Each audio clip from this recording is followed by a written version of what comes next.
Praise the Lord. Welcome to Damaris faith.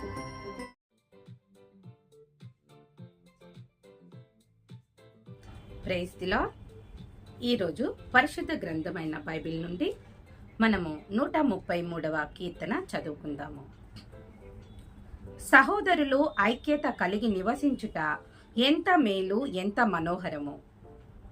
అది తల మీద పోయబడి అహరోను గడ్డము మీదుగా కారి అతని అంగీల అంచు వరకు దిగజారిన పరిమళ తైలము వలె నుండును. సియోను కొండల మీదికి దిగివచ్చు హెర్మోను మంచు వలె నుండును. ఆశీర్వాదమును శాశ్వత జీవమును అచ్చట నుండవలెనని యెహోవా సెలవిచ్చుచున్నాడు. సహోదరులు ఐక్యత కలిగి నివసించుట ఎంత మేలు, ఎంత మనోహరము. నాకు అనిపిస్తుంది, అది తల మీద పోయబడి అహరోను గడ్డము మీదుగా కారి అతని అంగీల అంచు వరకు దిగజారిన పరిమళ తైలము వలె నుండును. ఇక్కడ అహరోను అనే ఎందుకన్నారు?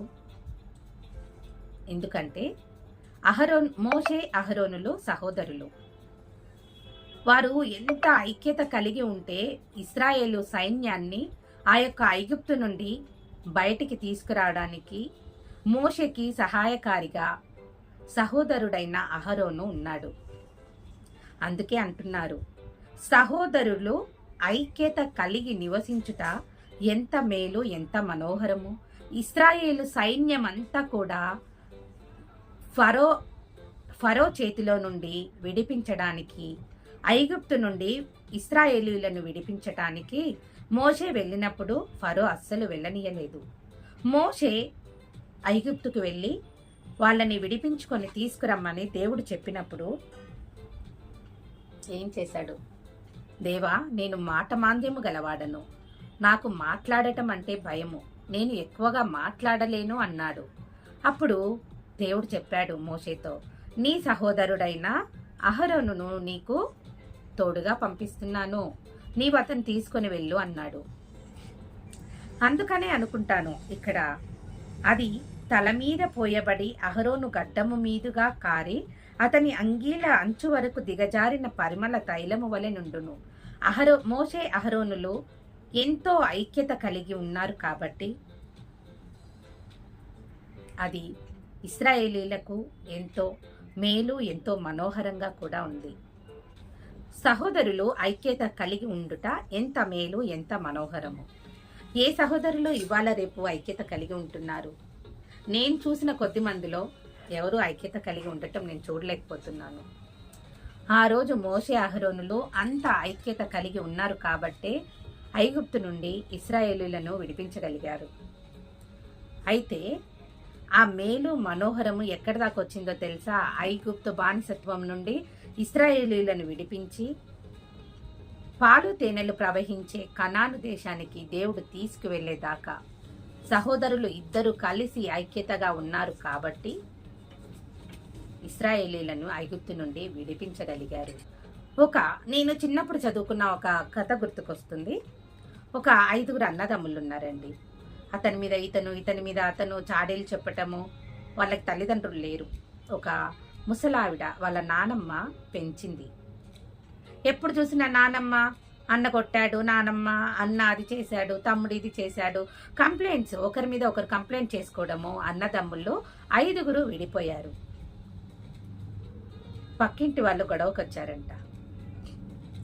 అప్పుడు అన్నదమ్ముళ్ళు విడిపోయి ఉన్నారు కాబట్టి ఒకరినంటే ఒకరు సపోర్ట్ చేయడానికి రావట్లేదు.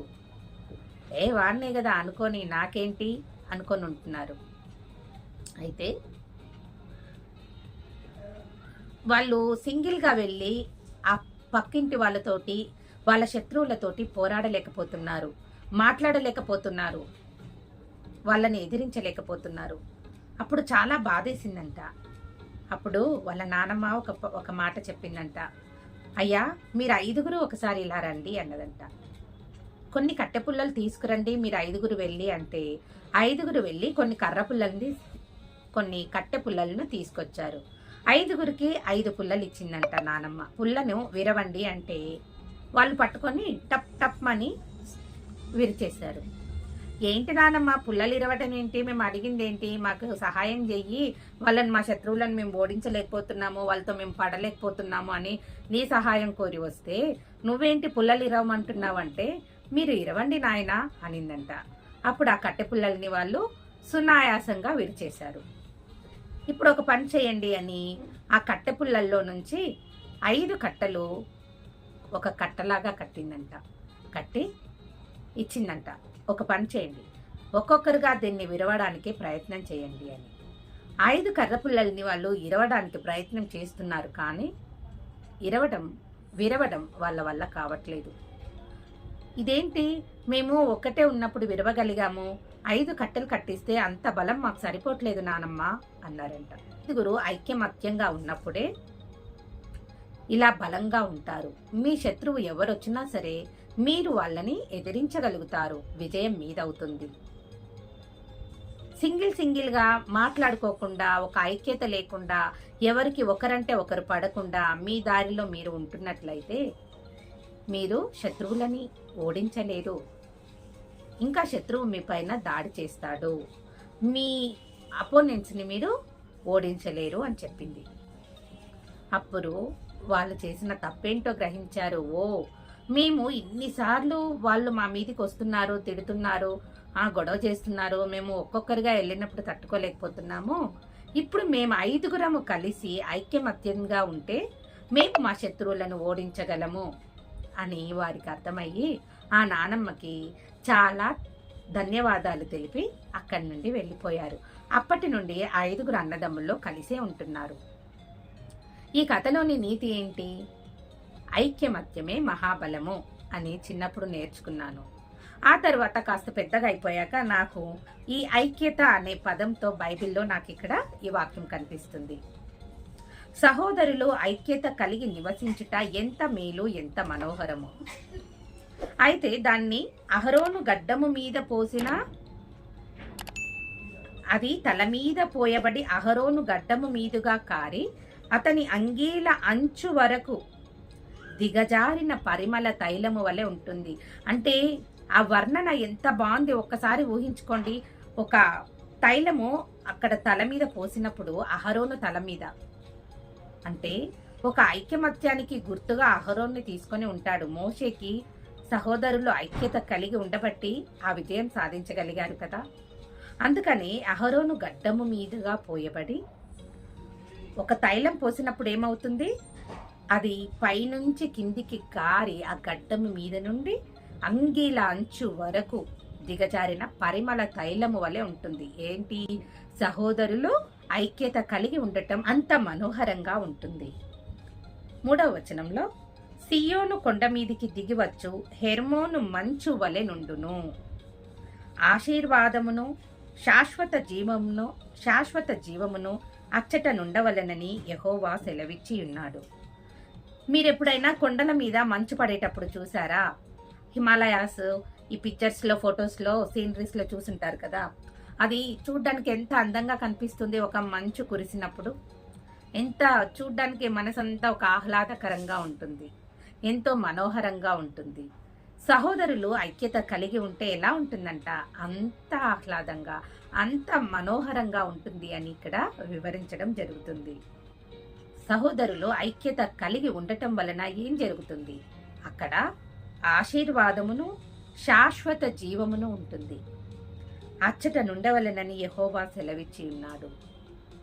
కానీ ఈ రోజుల్లో చూస్తే ఏ ఇంట్లోనైనా సరే వినే ప్రతి ఒక్కరూ కూడా మీరే ఆలోచించండి, లేదా మీ పక్కింట్లో వారి గురించి ఆలోచించండి. నాకు తెలిసి నేను చూసిన కొన్ని ఇళ్ళైనా, నాకు తెలిసిన కొంతమంది అయినా సహోదరులు ఐక్యత కలిగి ఉండటం నేను చూడలేకపోతున్నాను.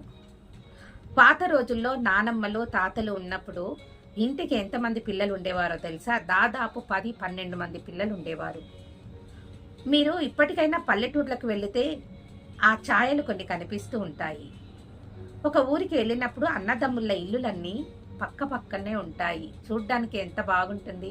ఒకరికి ఆపద కలిగినప్పుడు ఒకరు ఆదుకునేవారు, ఒకరి ఇంట్లో అయిపోయినప్పుడు మరొకరు సహాయం చేసేవారు. రాను రాను జనాభా పెరుగుతుందని చెప్పి తగ్గిస్తూ వచ్చారు కదా. ఇప్పుడు ఎలా జరిగిపోయిందంటే ఇంటికి ఒక్కరు లేదా ఇద్దరు. అక్కడికి కలిగి ఉన్న ఈ ఇద్దరు ముగ్గురులో కూడా ఐక్యత లేకుండా పోయింది. ఇంకా శాశ్వత ఆనందం ఎక్కడుంటుంది?